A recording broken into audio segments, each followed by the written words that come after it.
guys, Hambone Bubba here. Hey guys, Hambone Bubba here. Hambone Bubba here.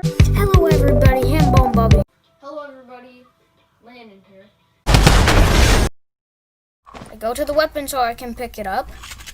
This funny. How's any of this right now? Come on guys. Come on.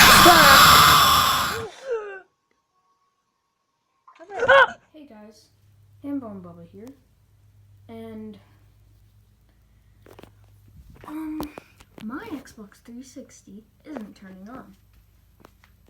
As you see, I'll press the power button. It doesn't turn on. I'll hold it. It doesn't turn on. I'll get my controller. Turn it on. The Xbox 360 just doesn't turn on. It's plugged in all the way.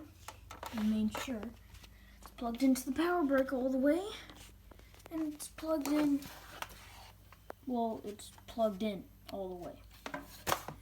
And even on the power brick, it shows the orange light. But my Xbox 360 is not working. If anybody else has had this problem before and fixed it, I would really like to know.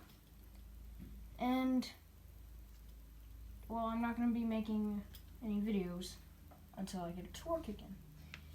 And I'm probably going to have to rip it apart to see if there's anything wrong with it inside. So, yeah. See you guys in my next video. Bye.